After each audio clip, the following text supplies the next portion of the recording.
Shalom saudara, dalam Voice of Pentecost kali ini kita akan membahas tentang kualitas bukanlah popularitas.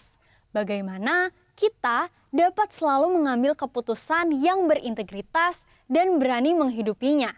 Integritas tidak hanya bicara soal keselarasan antara ucapan dan perbuatan, tetapi adalah keputusan yang kita buat secara totalitas dan konsisten.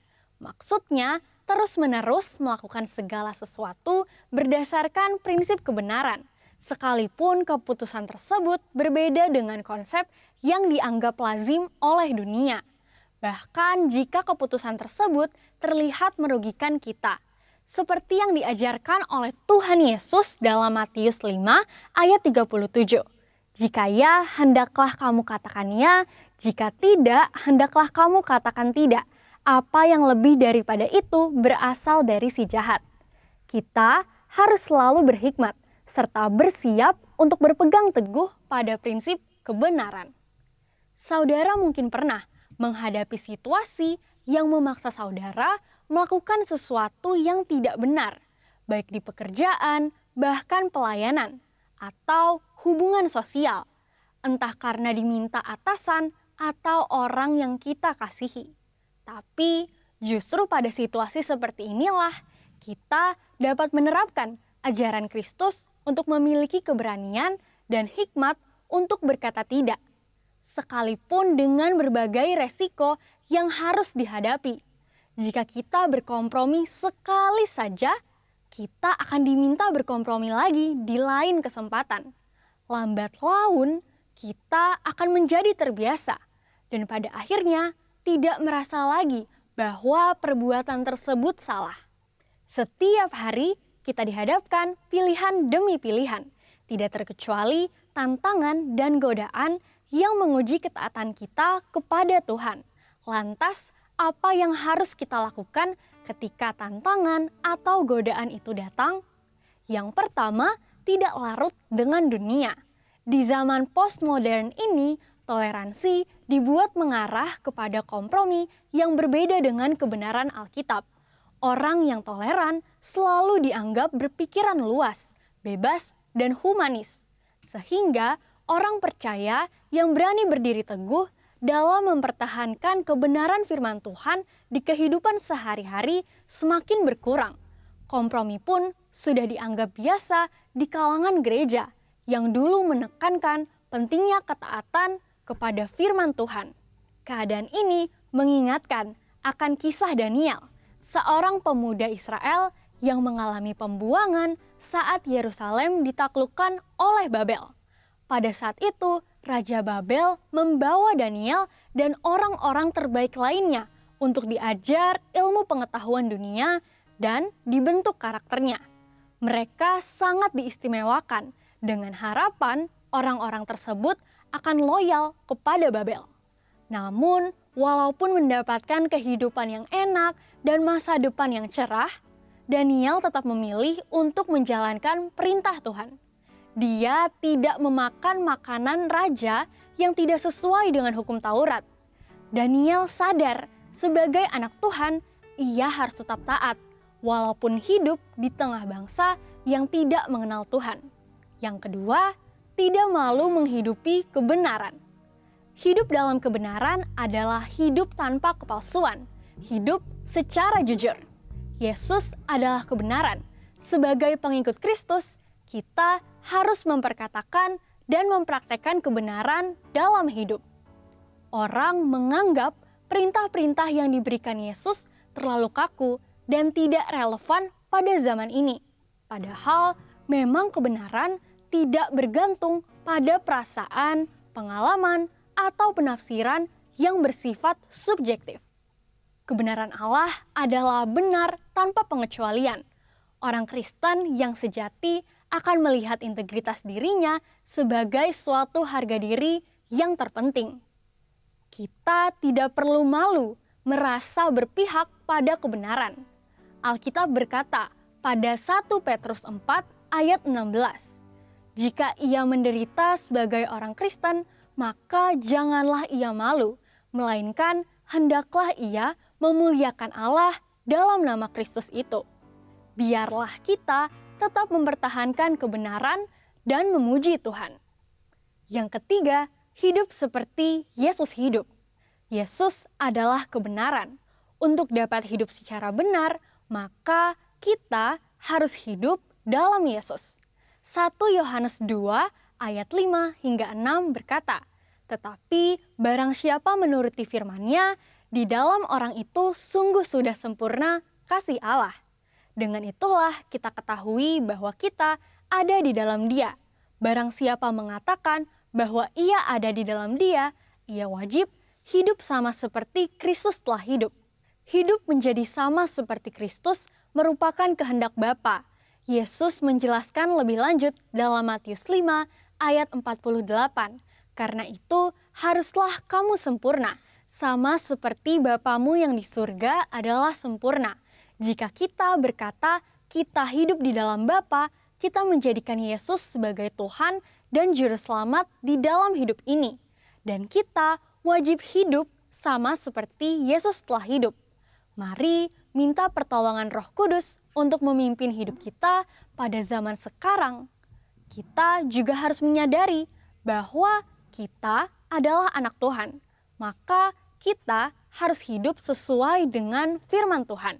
Seperti Kristus taat mengerjakan apa yang ditetapkan oleh Bapanya. Itulah yang menjadi kunci keberhasilan Kristus. Seringkali kita juga berpikir bahwa hidup sama seperti Kristus menjadikan hidup kita terkekang dan menderita.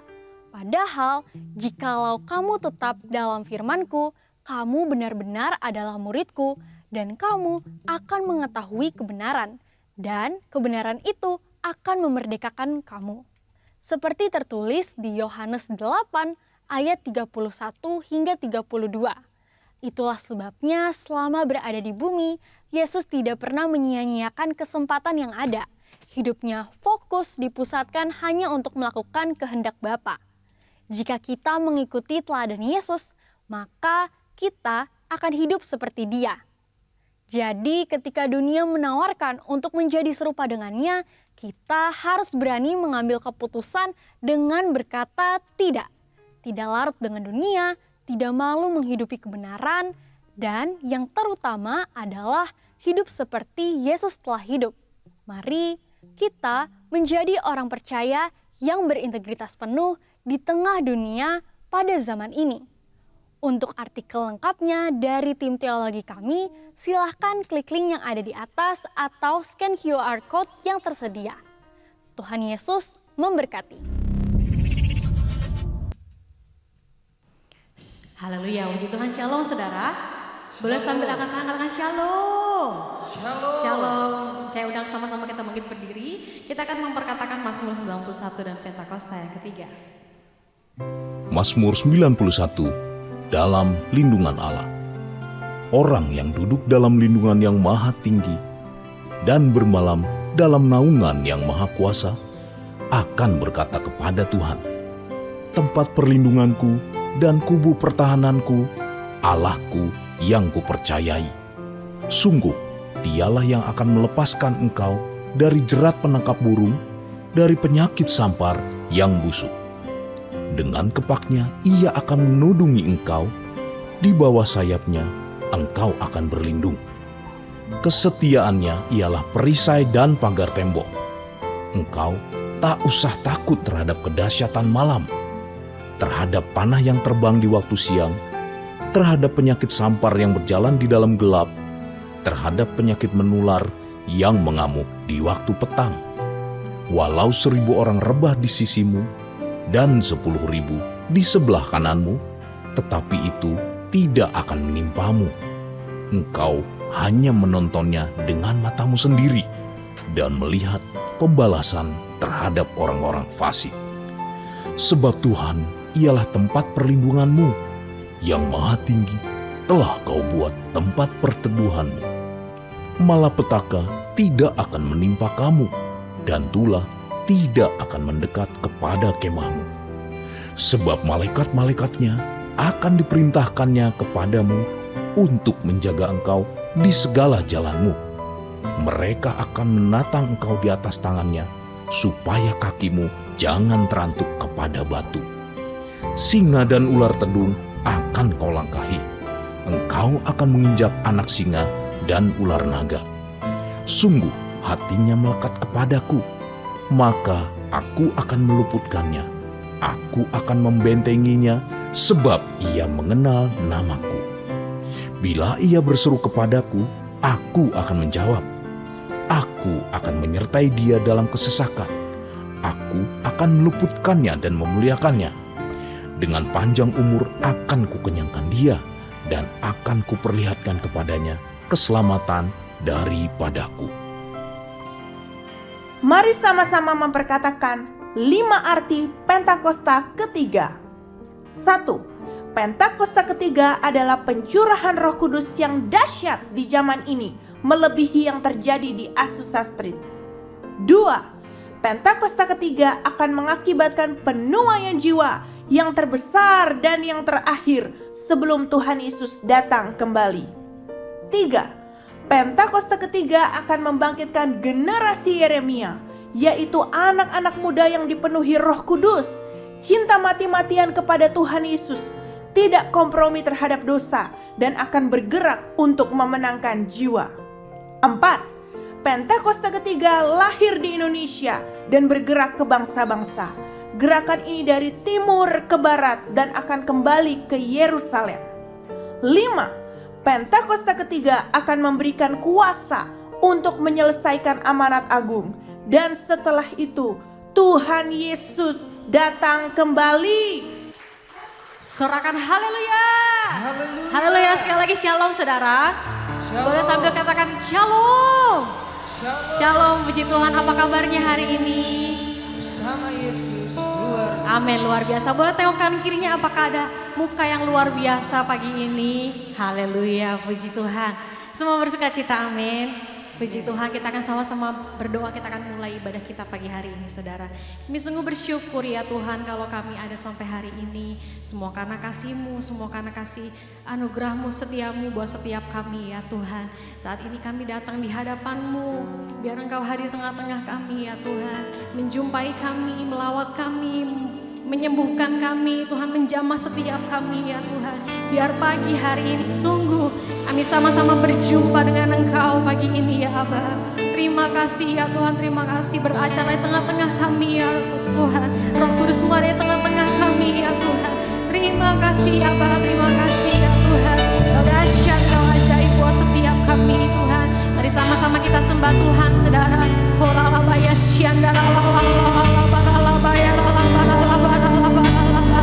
Ucapan syukur-Mu sama Tuhan pagi ini. Sebab Engkau baik buat kami Tuhan.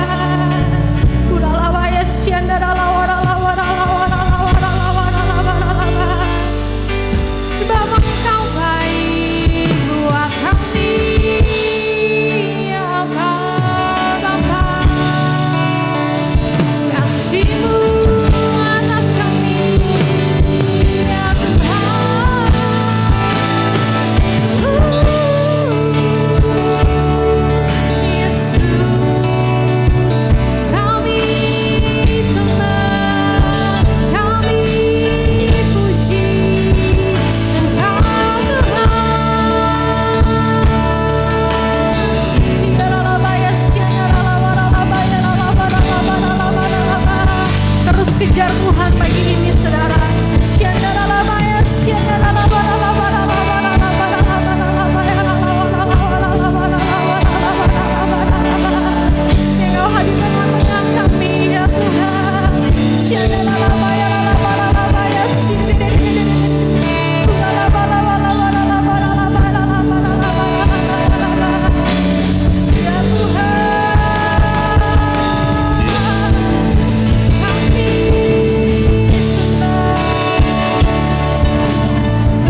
Kasih-Mu besar buat setiap kami ya Tuhan.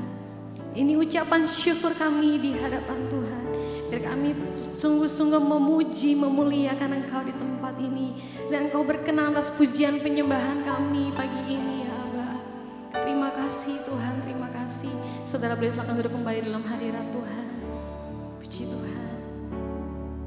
Mari sama-sama kita nyanyikan lagu ini saudara. Bapa, Kau setia. Bapa, Kau mulia. Tenanglah jiwaku, aman bersamamu.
Yang percaya sama-sama katakan amin. Tepuk tangan buat Tuhan Yesus, sorakan. Haleluya. Tuhan Yesus baik, amin. Semua percaya Tuhan kita baik, amin. Coba lihat kanan kirinya, katakan Tuhan baik buat kamu. Tuhan baik buat kamu. Tuhan baik buat aku juga. Haleluya, puji Tuhan. Kita akan sama-sama puji Tuhan. Woo! Sama-sama tepuk tangan saudara. Haleluya.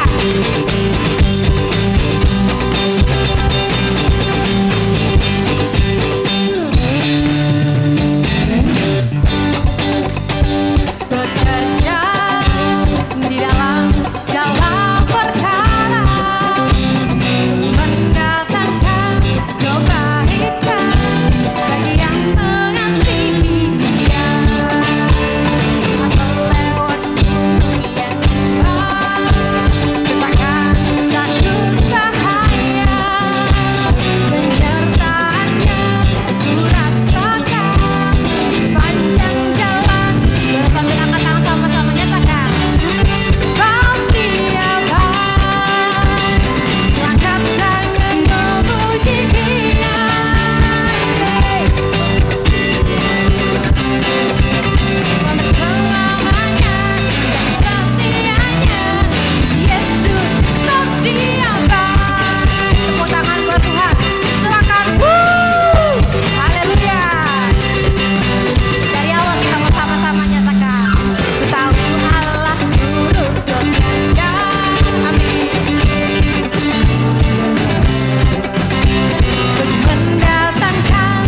nyanyikan lagu-lagu kebaikan Tuhan pagi ini, kita mau sama-sama juga nyanyikan tahun inilah tahun amanat aku.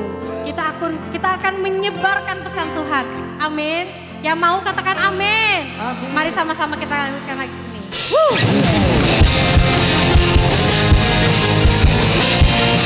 Sebab kita dipilih untuk kita melakukan amanat aku, menyelesaikan amanat aku, menjadikan semua bangsa murid Tuhan. Sama-sama katakan, biarlah rohmu,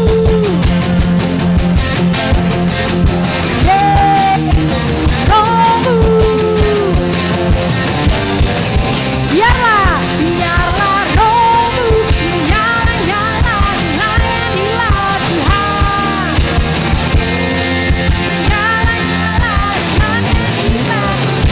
Boleh lihat kanan kirinya katakan, tak ada banyak waktu yang padat. Amin. Pekerjaan besar menunggu. Angkatkan beban, sama-sama lari pada tujuan. Surgawi, katakan, biarlah rohmu, biarlah rohmu nyala-nyala, layanilah Tuhan. Tunggu sebentar saudara. Waktu kita katakan biarlah rohmu menyala-nyala, itu pertama tunjuk kanan kirinya, terus tangannya di atas ke atas. Biarlah rohmu semuanya joget dulu ayo. Biarlah rohmu lagi. Biarlah rohmu biar kita menyala-nyala. Biarlah rohmu menyala-nyala, layanilah Tuhan. Kanan kirinya katakan, tak ada banyak waktu. Kita harus sama-sama siap saudara. Pekerjaan besar. Ladang siap Tuhan. Tanggapkan segala beban. Sama-sama berlari. Panggilan surgawi. Katakan, biarlah rohmu, biarlah rohmu menyala-nyala, biarlah rohmu menyala-nyala dan layanilah Tuhan. Biarlah rohmu menyala-nyala. Lebih katakan, biarlah rohmu.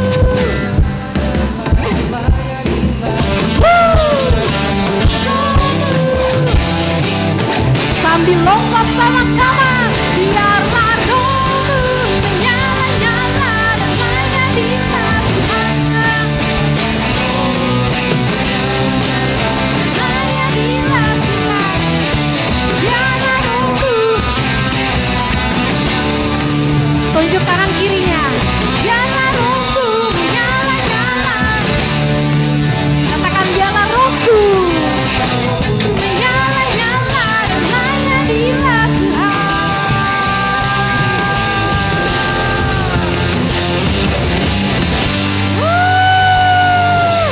Serangan haleluya. Haleluya. Boleh colek kanan kirinya, katakan, ayo menyala-nyala sama Tuhan. Puji Tuhan. DNA kita adalah restorasi Pondok Daud, yaitu prajurit-prajurit Tuhan yang gagah perkasa, yang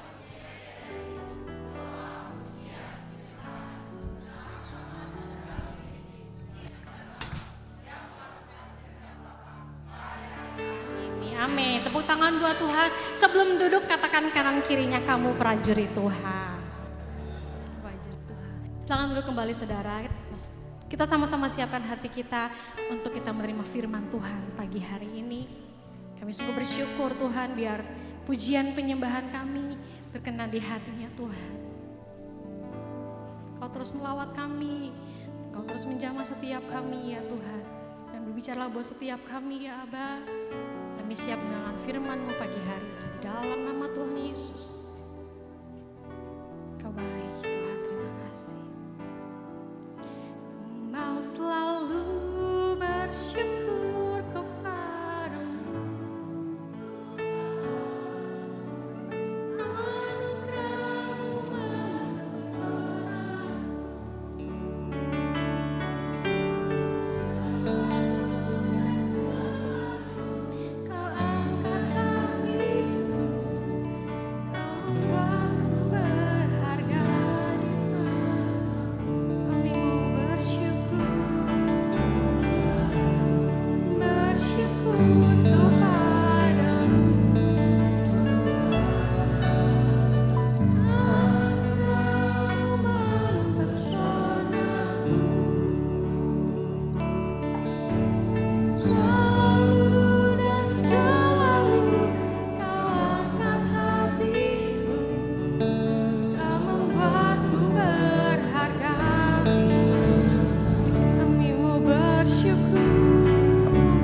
hatiku, kan membuatku berharga di matamu. Selalu dan selalu kau angkat hatiku, kau membuatku berharga di matamu. Haleluya, haleluya, haleluya, haleluya, haleluya. Terima kasih Tuhan, terima kasih untuk anugerah-Mu, untuk keselamatan yang Tuhan sudah berikan bagi kami. Kau jadikan kami berharga di mata-Mu Tuhan, Kau tebus kami dan Kau selamatkan kami ya Tuhan. Terima kasih untuk segala kebaikan-Mu. Kami boleh melalui tahun 2025 dan kami sudah ada dalam tahun 2026 ini di hari yang ke-11 ya Tuhan. Biar kasih karunia-Mu terus menyertai setiap kami. Apapun keadaan kami hadapi hari-hari ini, kami percaya mujizat masih ada buat kami.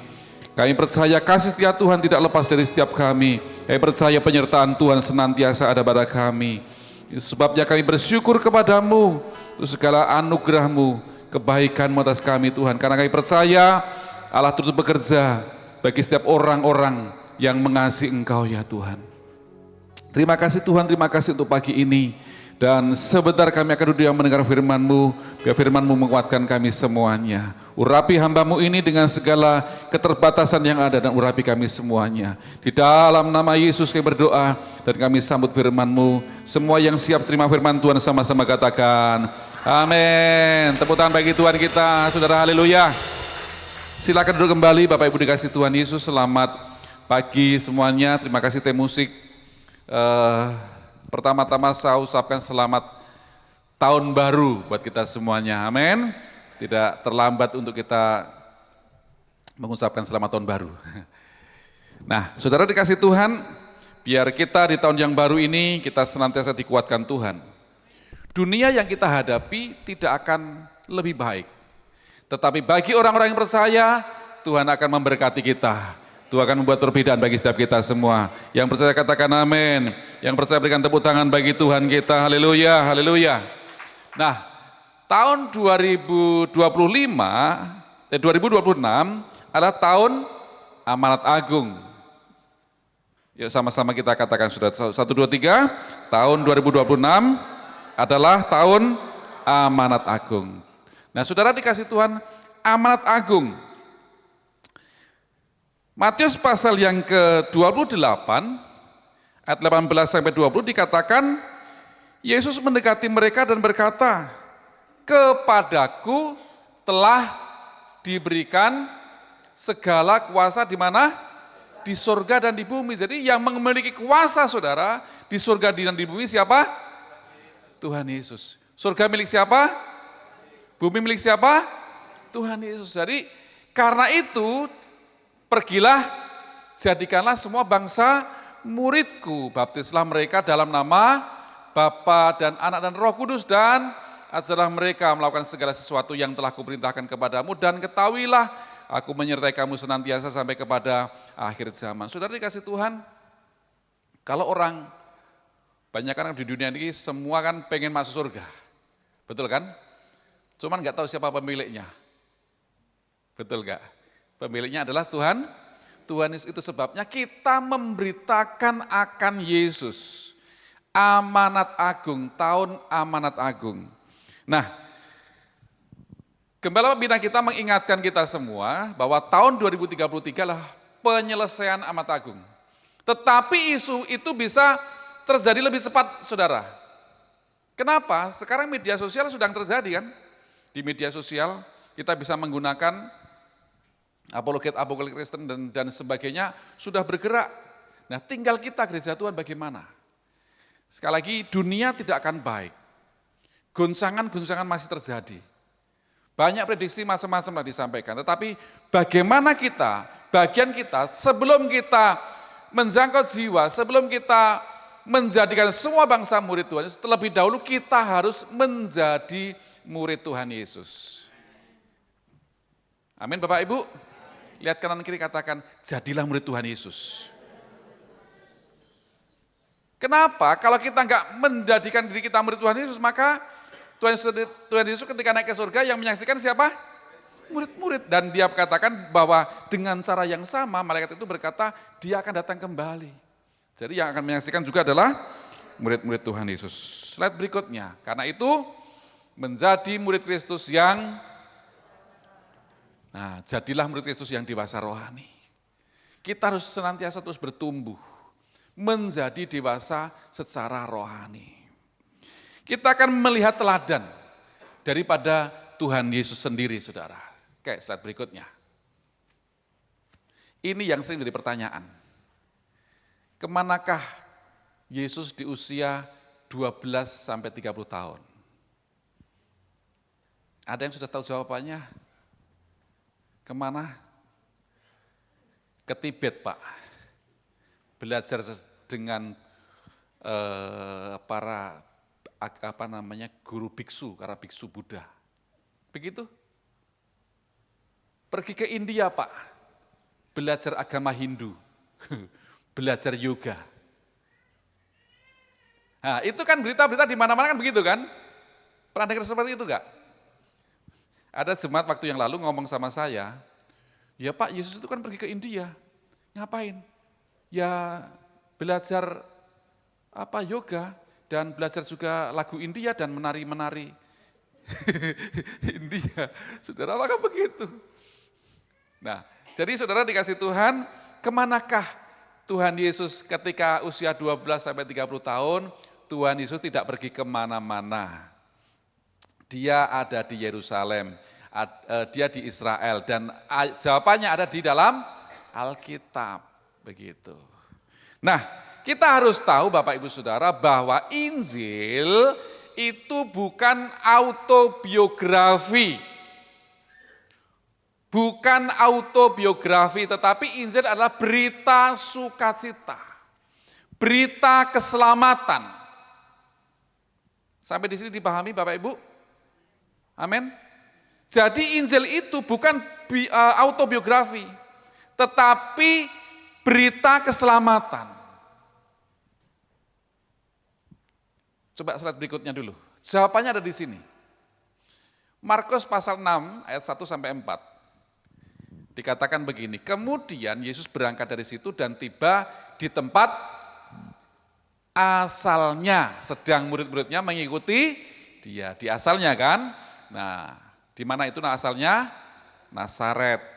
Pada hari Sabat ia mulai mengajar di rumah ibadat dan jemaat yang besar takjub ketika mendengar dia dan mereka berkata, dari manakah diperolehnya semuanya itu? Hikmat apa pulakah yang diberikan kepadanya? Mujizat-mujizat yang demikian bagaimanakah dapat diadakan tangannya? Pertanyaan ini saudara bisa muncul. Kenapa? Karena kok bisa Tuhan Yesus melakukan itu? Nah, kalau memang dia pergi ke India, oh iya dia belajar sama biksu India. Begitu. Oh dia belajar sama pendeta Buddha atau pendeta di mana namanya? Di Tibet begitu saudara. Akan seperti itu. Begitu. Lah ayat yang ketiga sama-sama dibaca saudara. Bukankah ia tukang kayu anak Maria saudara Yakobus, Yoses, Yudas dan Simon, dan bukankah lalu mereka, untuk menjadi tukang kayu, untuk bisa dikenal, perlu berapa lama saudara? Setahun cukup? Harus ada waktu yang lama. Jadi pekerjaan Tuhan Yesus pada masa itu, dia menjadi tukang kayu. Begitu. Dan itu dikenal oleh banyak orang di sana, tetangga-tetangga tahu. Jadi Tuhan Yesus tidak pergi kemana-mana, mengikuti didikan dan ajaran daripada ayahnya, yaitu Yusuf. Jadi jangan saudara bingung, nanti kalau ada pertanyaan, nah saudara soalnya apa? Kita memberitakan Injil, menjadi saksi, ditanya dengan ini, bingung takutnya. Usia 12 tahun sampai 30 tahun kemana? Kok kosong di Alkitab nggak ada? Sekali lagi itu bukan autobiografi. Nah, kemudian slide berikutnya. Nah, oke, sebelumnya. Nah, jadi Tuhan Yesus pada masa itu dia belajar seperti anak-anak pada umumnya. Jadi karena dia bukan autobiografi, kan tidak mungkin dituliskan Tuhan Yesus pada waktu pagi dia makan nasi, gitu, lalu mancing ikan, gitu kan, autobiografi bisa begitu kan, kesukaannya apa, mungkin Tuhan Yesus pada waktu kecil dia bertengkar sama teman-temannya, kan nggak ada yang tahu kan, karena itu bukan autobiografi, begitu saudara. Jadi karena ini kita melaksanakan amat agung, maka kita harus tahu ini saudara. Nah kita akan belajar di sini bagaimana Tuhan Yesus melalui proses dia menjadi dewasa serohani, dan kita akan belajar melalui pribadi Tuhan Yesus ini. Nah kemudian yang berikutnya, terus lagi, nah di dalam kitab Lukas pasal 1 ayat 1 sampai 2 dikatakan bahwa Theophilus yang mulia, banyak orang telah berusaha menyusun suatu berita tentang peristiwa yang telah terjadi di antara kita. Jadi Injil Bapak Ibu Saudara adalah satu peristiwa terjadi terlebih dahulu, baru dibukukan, baru dicatat. Jadi kitab Injil yang kita punya ini, peristiwa terjadi lebih dahulu, baru dibukukan. Injil tidak pernah turun dari langit jebluk. Kita orang Kristen tidak memahami bahwa Alkitab itu turun dari surga, turun dari langit. Jadi ada peristiwa terlebih dahulu yang dilakukan oleh Tuhan Yesus baru dibukukan. Mereka adalah saksi. Nah, seperti yang jadi ada di situ dikatakan bahwa banyak orang telah berusaha menyusun suatu berita tentang peristiwa-peristiwa. Jadi ada banyak orang berusaha menyusun. Seperti yang telah disampaikan kepada kita oleh mereka yang dari semula adalah siapa saudara? Saksi mata dan pelayan firman, yaitu siapa? Murid-murid Tuhan Yesus dan ibunya, saudara-saudaranya. Makanya Lukas menulis itu berdasarkan kesaksian mereka. Begitu. Ini sekalipun abad ke-1 berikutnya, abad kedua, saudara, abad kedua berikutnya, ada yang memang menulis. Waktu kecil Tuhan Yesus pernah membuat dari tanah itu sebuah burung. Tanah dibentuk, ditiup, lalu jadi burung. Begitu. Tapi itu bukan dari saksi mata. Itu ngarang cerita karena memang sudah ditulis lebih dahulu tentang kesaksian ini, saudara. Sehingga seolah-olah ada masa yang kosong. Sungguh tidak seperti itu. Coba Yohanes pasal 21 ayat 25 sama-sama kita baca. 1, 2, 3, masih banyak. Tetapi, maka, ya, jadi ini jawabannya Bapak Ibu Saudara. Yang mengerti katakan amin. Lihat kanan kiri katakan, aku tahu apa yang Pak Sulis maksud. Kita adalah saksi Tuhan Yesus. Kita adalah menjadi muridnya. Jadi kita harus paham di sini. Oke, yang berikutnya saudara. Lalu ketika Tuhan Yesus ini mulai beranjak dewasa, saudara, maka ada peran sampai dia memiliki satu kematangan. Usia 12 tahun kan sudah di bait Allah kan begitu kan. Tetapi kita harus ingat, Yesus itu memang dia adalah Allah yang menjadi manusia, dia inkarnasi. Dalam keadaan manusia, dia bertumbuh secara normal seperti anak-anak yang lainnya. Saya nggak tahu Papa Tuhan Yesus waktu itu main gundu ya. Sama yang lainnya. Soalnya dia tukang kayu. Kan begitu kan. Membantu bapaknya kan. Nah memang diperkirakan bapaknya ini meninggal saudara. Yusuf itu meninggal sehingga Tuhan Yesus melanjutkan pekerjaan itu, pelayanannya. Melanjutkan pekerjaan dari bapaknya, menjadi tukang kayu, seperti itu. Sehingga dikenal oleh orang-orang di sekitarnya. Jadi Tuhan Yesus tidak pergi kemana-mana. Nah, untuk menjadi dewasa secara rohani, maka ada peran daripada guru pendidik, di mana di sekolah Tuhan itu juga mengikuti ajaran itu, saudara. Makanya orang Yahudi itu ada namanya bar miswah, itu mereka harus menjadi anak yang belajar. Bar itu kan anak, miswah itu sekolah, belajar hukum Taurat seperti itu, belajar. Jadi ada waktu mereka belajar, sehingga dia bisa melihat kitab suci, dia hafal, kan begitu. Mungkin membacanya sampai katam, begitu saudara, ya begitu, belajar. Nah kemudian ada peran orang tua dalam mendidik anak-anak. Dan juga yang ketiga, ketaatan anak terhadap orang tua dan guru, ini penting. Kita dulu kan seperti itu, kita waktu jadi anak-anak kan begitu kan, dididik oleh guru, orang tua mendidik kita kan, budi pekerti, bagaimana sopan santun, seperti itu dididik. Dan saudara, peran orang tua tidak pernah berubah sampai hari ini. Untuk mendidik anak-anak menjadi dewasa rohani, memiliki sopan santun, tata krama, etika yang baik, supaya apa? Dia menjadi dewasa yang nanti bisa menjadi berkat bagi dirinya sendiri. Begitu. Mana yang anak-anak muda? Yang anak-anak? Bagi lambaikan tangan.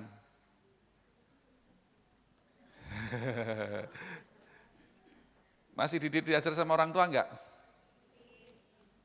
Atau mau ikuti jalannya sendiri? Ah, mama, papa ini enggak tahu aja. Ini sudah zaman modern, mah, gitu kan. Gitu kan. Saudara, orang tua, saudara, kami orang tua itu istilahnya berjalan lebih dahulu daripada kalian, anak-anak muda. Betul enggak? Kita sudah lebih banyak makan garam dan asemnya. Lebih banyak, kalian belum begitu banyak itu. Makanya kenapa kita kena darah tinggi? Karena banyak makan garam. Gitu. Kenapa kena asam lambung? Ya karena banyak makan asam. Gitu. Lebih banyak, kalian kan belum kan? Jadi kita sudah tahu lebih dahulu daripada yang sebelum kalian alami. Gitu. Saudara. Nah, kita juga memahami dalam modern zaman anak-anak muda sekarang memang enggak mudah. Iya. Dulu kami mainannya hanya gundu. Paling main songklak gitu kan. Gitu kan. Seperti itu main sama main tali gitu kan. Sudah mandangan begitu kan. Kalian sudah main HP. Sudah diajak main begitu kan enggak tahu juga apa ini. Gitu kan. Gitu. Nah, Saudara, tetapi dari permainan-permainan itu yang kita lakukan, itu juga ada satu pengajaran-pengajaran yang kita dapatkan. Begitu. Saudara. Nah, itu kita sebagai orang tua mendidik anak-anak. Jadi untuk pendidikan orang tua, pendidikan anak-anak itu jangan dilepaskan daripada orang tua. Saudara jangan angkat tangan, oh udahlah Pak Guru saja, Bu Guru saja mendidik. Atau mungkin taruh di sekolah minggu biar kakak-kakak guru sekolah minggu yang mendidik. Makanya guru-guru sekolah minggu juga kadang pusing juga saudara, ngadepi anak-anak. Tiba-tiba naiklah ke mimbar lah, megang mic lah, apalah. Waduh hati-hati itu, sampai-sampai saya juga takut juga tiba-tiba kalau megang kabel yang ini kan terkupas kan, waduh. Oh nanti kakak sekolah minggu yang disalahin. Amin Bapak Ibu, mengerti ya? Jadi peran orang tua itu penting, supaya anak-anak menjadi dewasa. Tapi juga mungkin ada yang bangga juga, ya anakku ini luar biasa, dia bisa lompat-lompat di mimbar, bisa naik-naik ke atas, gitu. Hebat anakku ini, berani dia, itu saudara. Ada yang begitu enggak? Ya, jadi tolong kita bawa anak-anak kita untuk takut akan Tuhan. Belajar dari kecil untuk menghormati hadirat Tuhan. Ya. Ada peran orang tua untuk mendidik anak-anak kita supaya menjadi dewasa secara rohani. Nah, kalau mungkin ibadah raya, misalkan ibadah raya seperti ini, anak-anak di atas kira-kira bisa nangkep enggak khotbah saya?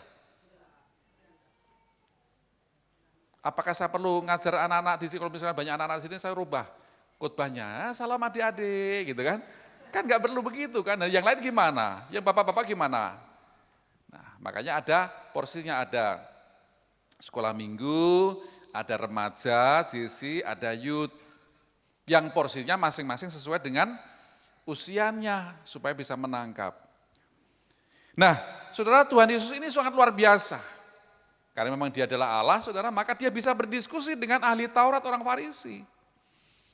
Tetapi ada peran orang tua, peran pendidik yang membuat Tuhan Yesus juga sebagai manusia, dia taat dalam kitab Ibrani, dia taat, belajar taat, bahkan taat sampai mati di kayu salib, saudara.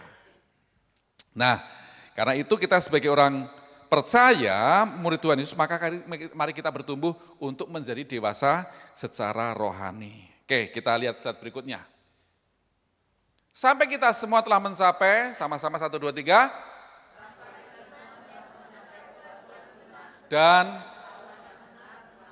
ya, kedewasaan penuh dan pertumbuhan yang sesuai dengan kepenuhan Kristus. Sampai kita mencapai tingkat, ya, gitu kan. Ada pencapaian, terus bertumbuh. Oke, slide berikutnya. Terus lanjut aja. Nah, ini kemarin yang saya bahas, ciri-ciri kanak-kanakan. Nah, sekarang yang kedua, ciri kedewasaan yang anak-anak, coba slide berikutnya. Klik. Ini yang lalu ya, saudara. Ciri kerohanian yang kekanak-kanakan. Yang pertama, statis.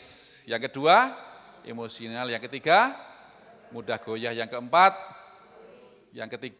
lima, dan yang keenam, tidak bertanggung jawab. Nah, inilah ciri khas daripada kekerohanian yang kekanak-kanakan. Tahun yang lalu sudah saya sebutkan ini. Ya, yang berikutnya sekarang kita lihat ciri-ciri daripada kedewasaan rohani. Yang pertama, apa saudara? Kerohanian yang terus bertumbuh.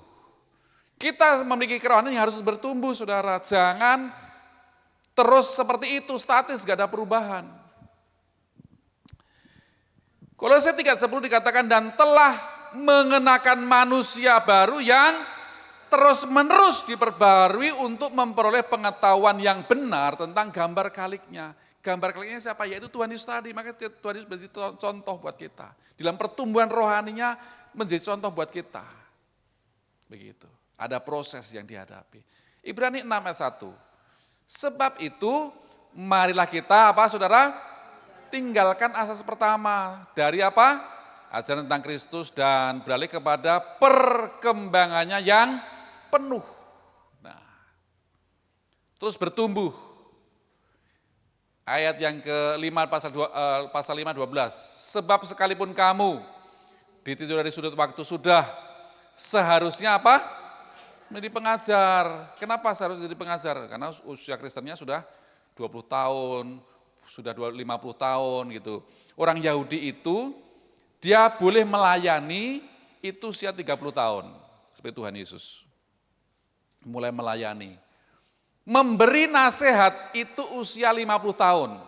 Itu baru boleh memberi nasihat.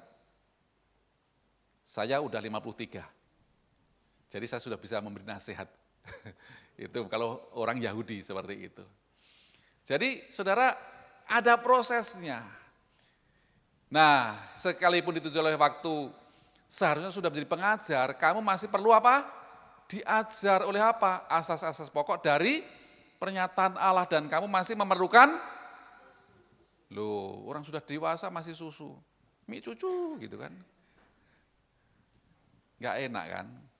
Bukan makanan keras. Jadi kalau sudah dewasa harusnya makanan keras, tapi ternyata ketika sudah lama jadi Kristen kok dikasih makanan keras dikit kok ngambek. Gitu ya. Oh, ngasih makanan kok keras-keras, kok khotbahnya kenceng-kenceng, mbok yang santai saja. Belanda masih jauh.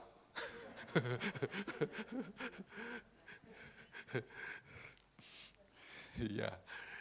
Oke, ya slide berikutnya. Ibrani 12 ayat 5 sampai 12. Sama-sama sudah 1, 2, 3. Dan sudah lupakah kamu akan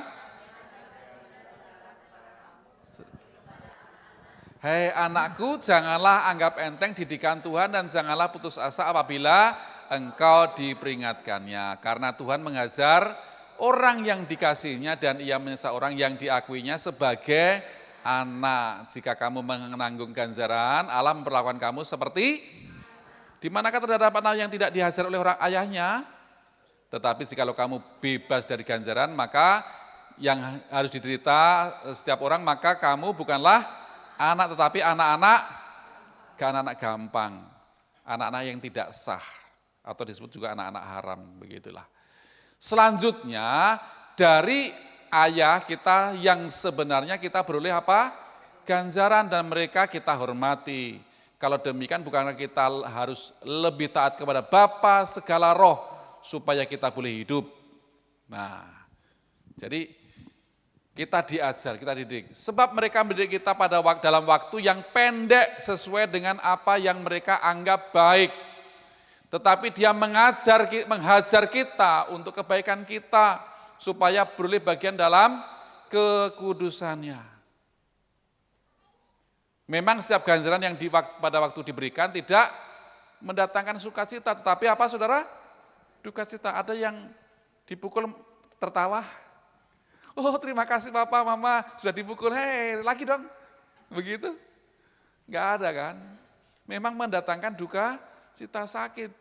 Saya pernah diajar saudara, sama bapak saya, ibu saya, begitu. Saya pernah diikat di pohon pisang atau pohon apa itu lupa, pohon keluih, timbul. Pernah diikat situ saudara, pernah karena saya nakal begitu. Saya masih ingat sampai sekarang. Kenapa? Karena nakal, begitu. Dididik, diajar. Dan saya juga tidak tertawa waktu itu. Saya menangis karena sakit.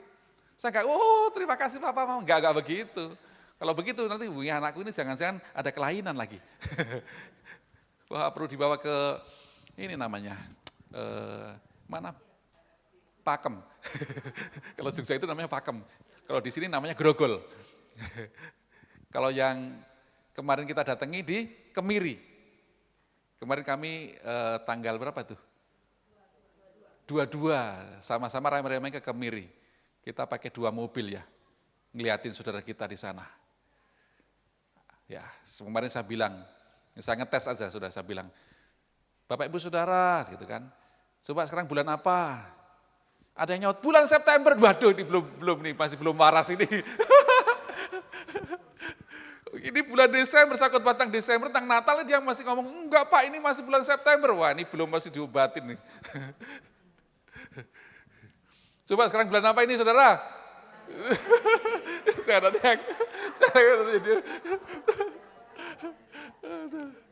ya, nah,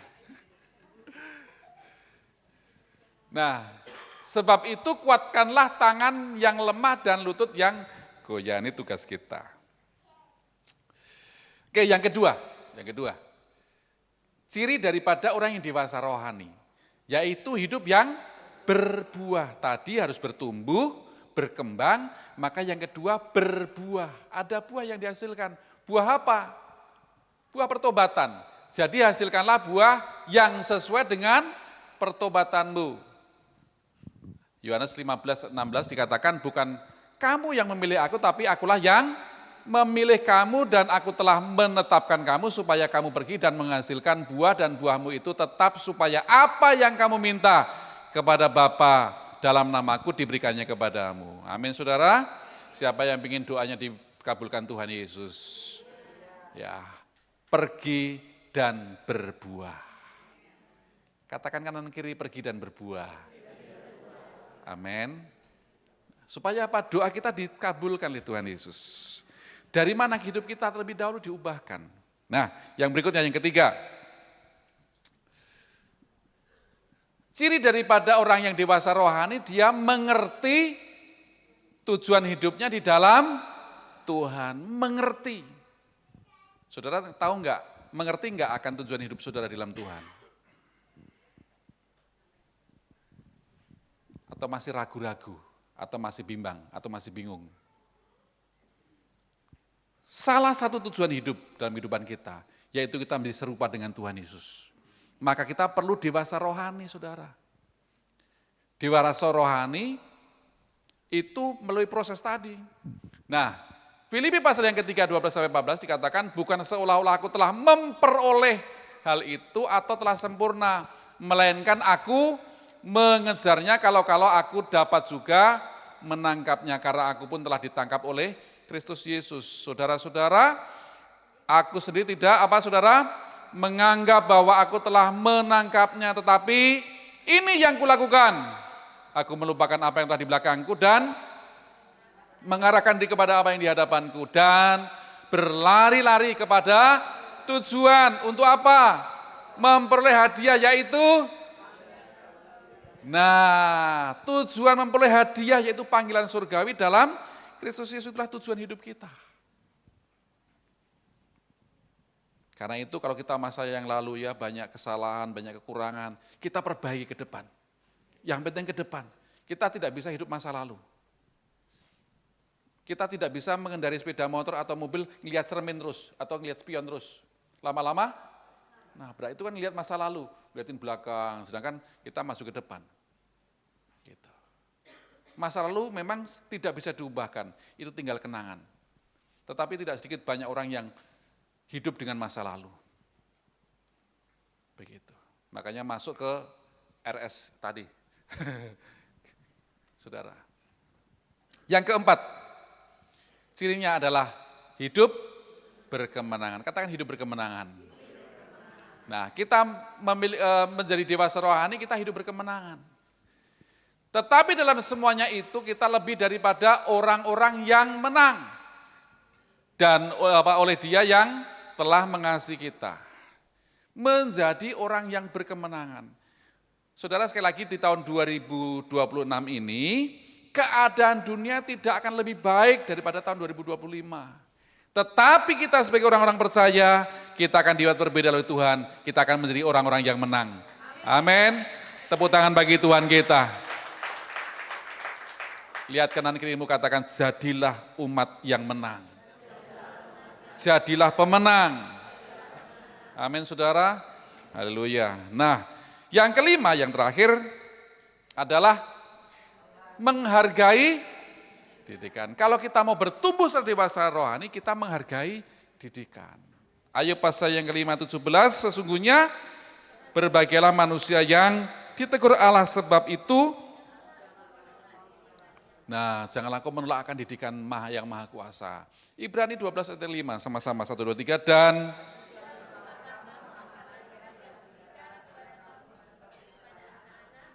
hai anakku, janganlah anggap enteng didikan Tuhan dan janganlah putus asa apabila engkau diperingatkannya. Jangan anggap enteng.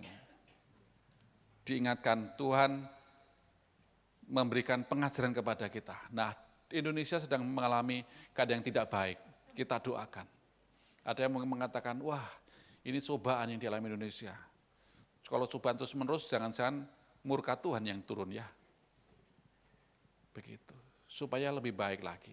Tetapi kita hargailah didikan Tuhan. Slide yang terakhir, sebagai kesimpulannya adalah, sama-sama dibaca sudah, kedewasaan rohani, oleh apa satu yang pertama?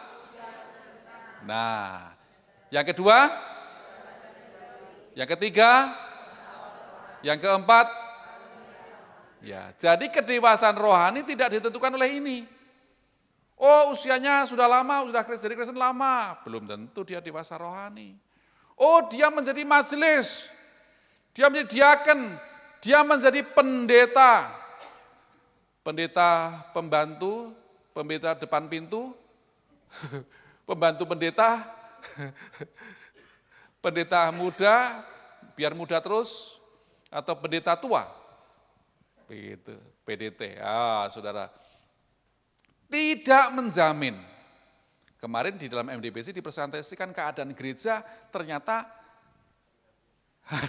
memprihatinkan, begitu. Lalu apa pengetahuan rohani?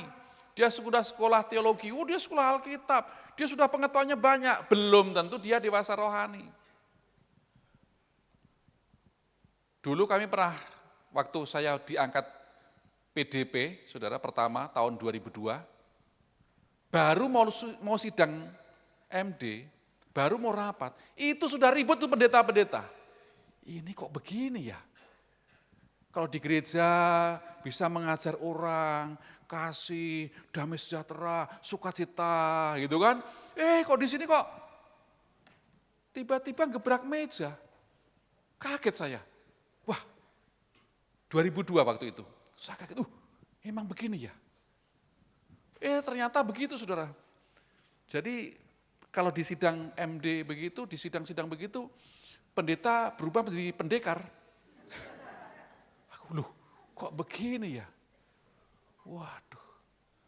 Nah, ternyata seperti itu. Nah, ini makanya sampai dikatakan keadaan gereja ternyata juga, makanya jangan heran, sudah jangan terpesona dengan orang-orang yang sepertinya pendeta. Begitu. Atau jabatan gerejawi, menjadi pengurus gereja, menjadi, wah ini bapak, ibu ini luar biasa, setiap hari ke gereja, bahkan sampai tidur di gereja. Sudah jangan terpesona, begitu ya. Ya puji Tuhan kalau mau tidur di gereja, cuma di sini hanya anak-anak muda saja sih karena malam minggu, gitu ya. Nah pengetahuan rohani juga belum tentu demikian, dan yang terakhir karunia rohani belum tentu. Orang yang memiliki karunia memindahkan gunung bahkan belum tentu dia dewasa rohani. Memiliki karunia mukjizat belum tentu dewasa rohani. Dia bisa mengusir setan belum tentu dia memiliki karunia rohani. Jangan-jangan dia diusir setan juga. Begitu kan, belum tentu saudara, belum tentu dewasa rohani. Ya, jadi mari kita sebagai anak-anak Tuhan, mari kita bertumbuh menjadi dewasa rohani. Amin Bapak Ibu, Tuhan Yesus memberkati kita semuanya. Nah, mari kita sama-sama baik berdiri, saya akan berdoa bagi saudara semua, saya akan mengurapi di awal tahun 2026 ini biar Tuhan menguatkan kita, Tuhan menolong kita, menjadikan kita murid Tuhan Yesus yang dewasa rohani, dan menjadi pemenang. Amin, menghadapi dunia yang tidak mudah hari-hari ini, saudara. Dengan segala masalah dan guncangannya. Haleluya. Kita berdoa terlebih dahulu, Tuhan, kami buka hati kami. Biar firman-Mu yang kami dengarkan, kami diubahkan Tuhan. Ampuni kami selama tahun 2025 ya Tuhan, kalau banyak kekurangan, kelemahan kami. Kami belum sungguh-sungguh dengan Engkau Tuhan, ampuni kami. Kau layakan kami Tuhan memasuki tahun 2026 ini kami menjadi orang-orang yang dewasa secara rohani. Dunia tidak lebih baik hari-hari ini, tapi biar Tuhan kuatkan kami. Biar perbedaan terjadi atas kehidupan kami ya Tuhan. Engkau membela kami, Engkau meneguhkan kami, Engkau menguatkan kami. Dan jadikan kami umat-umat pemenang, bahkan lebih daripada pemenang ya Tuhan. Tuntun kami hari-hari ini, urapi kami, dan tolong kami menghadapi dunia yang tidak menentu ini ya Tuhan.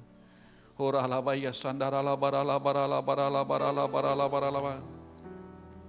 Orala barala barala barala barala barala barala barala barala barala barala barala barala barala barala barala barala. Oralabaya sandarala barala. Orala barala barala yaralabaya sandarala barala. Roh-Mu yang hidup penuhiku, mengalirlah ya Tuhan, jiwaku tenang bersama-Mu dalam naungan-Mu. Roh-Mu yang hidup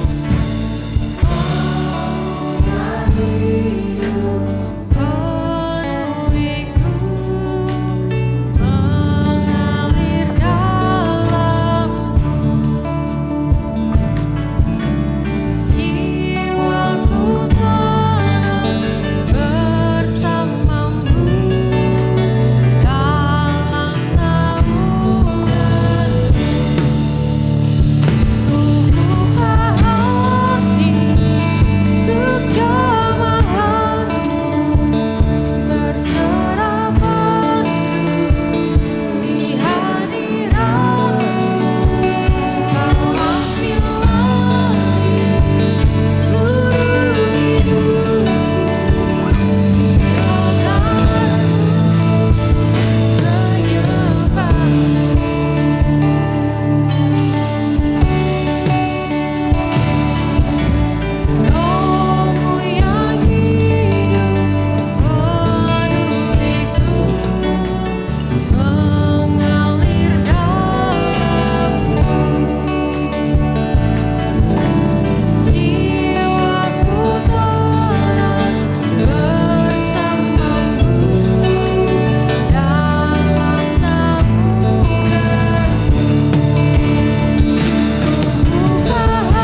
terjadi di tempat ini. Curahkanlah kuasa-Mu Tuhan, mujizat terjadi. Curahkanlah Tuhan,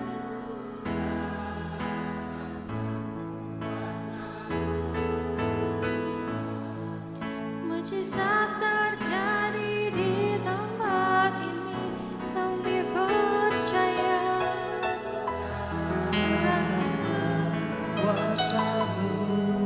Tuhan, mujizat terjadi sekarang ini. Curahkanlah, curahkanlah kuasa-Mu Tuhan, mujizat terjadi di tempat ini. Curahkanlah kuasa-Mu Tuhan, mujizat terjadi sekarang. Curahkanlah, curahkanlah kuasa-Mu Tuhan, mujizat terjadi di tempat ini.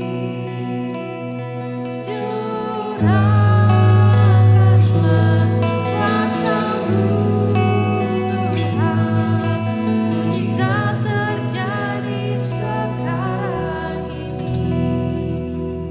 Mujizat, mujizat terjadi sekarang. Kami terima mujizat, mujizat terjadi sekarang.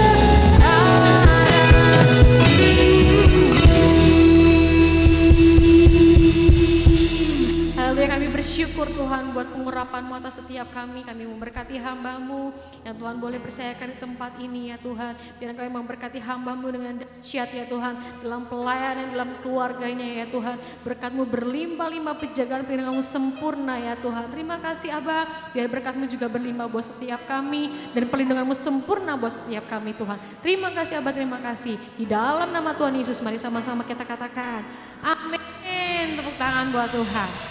Haleluya, silakan duduk kembali saudara, bersama-sama mendengarkan pengumuman.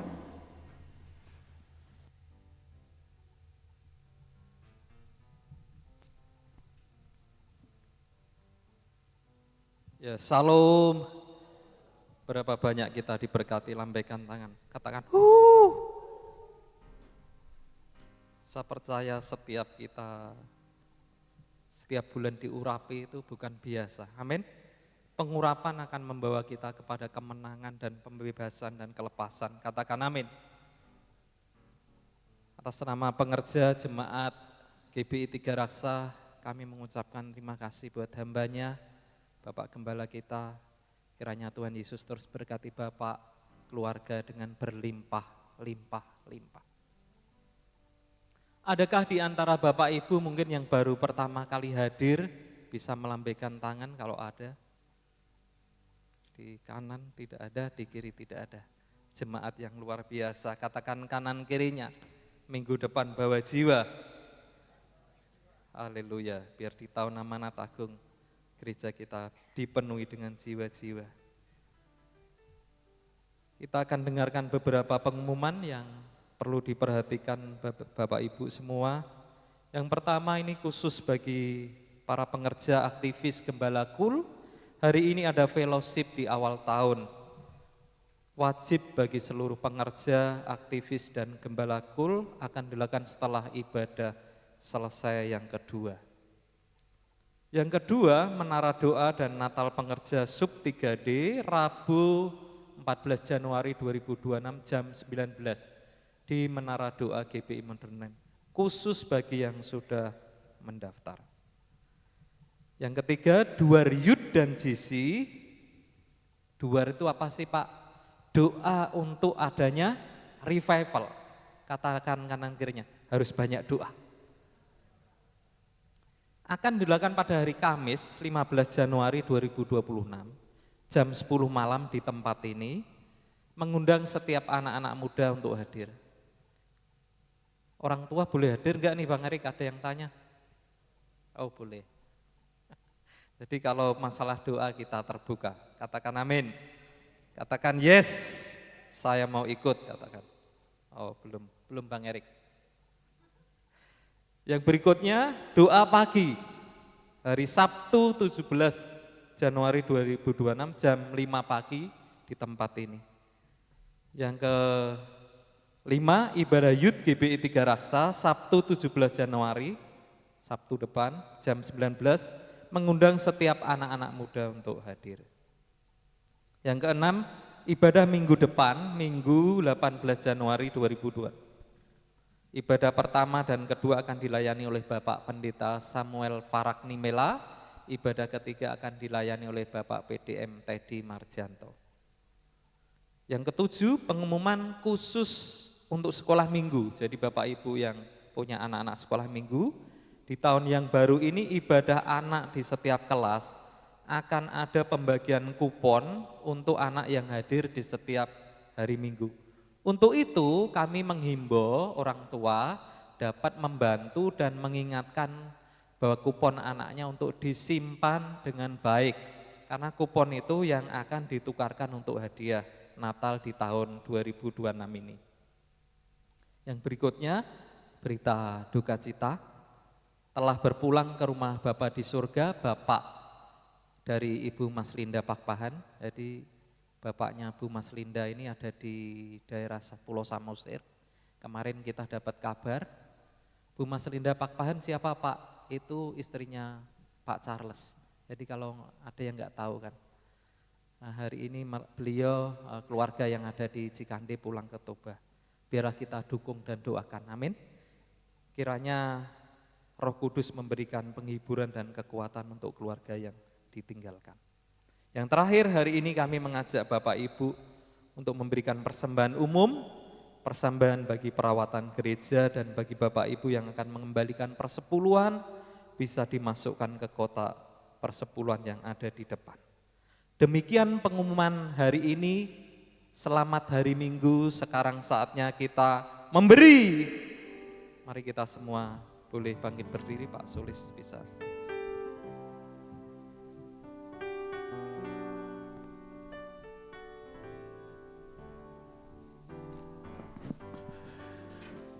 Kami datang kepadamu Tuhan, tidak dengan tangan hampa. Kami bawa persembahan kami kepada Tuhan, berkatilah persembahan kami ini.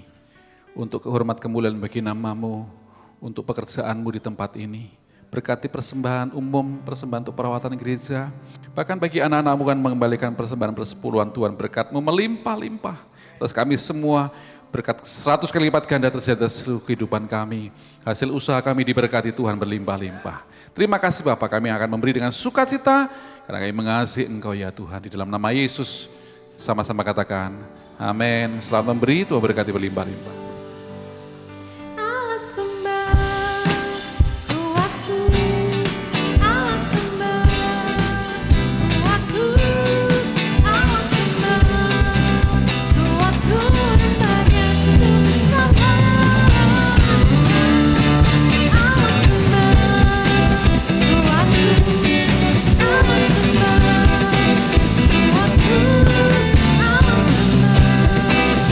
Aku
tidak menimpa aku, sehingga kesakitan tidak menimpa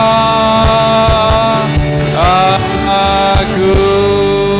Haleluya, haleluya. Mari Bapak Ibu angkat tanganmu dan arahkan hati kepada Tuhan. Pulanglah dan terimalah berkat Tuhan, dan kiranya damai sejahtera sukacita berkat Allah yang melimpah-limpah dalam kasih yang dari Tuhan kita Yesus Kristus serta persekutuan yang manis dengan Roh Kudus senantiasa menyertai kita sekalian hari ini, esok dan sampai Maranatha Tuhan datang kembali, dan selama-lamanya kita bersama dengan Tuhan kita. Semua kita yang diberkati Tuhan sama-sama katakan amin. Selamat hari Minggu Bapak Ibu, Tuhan berkati berlimpah-limpah.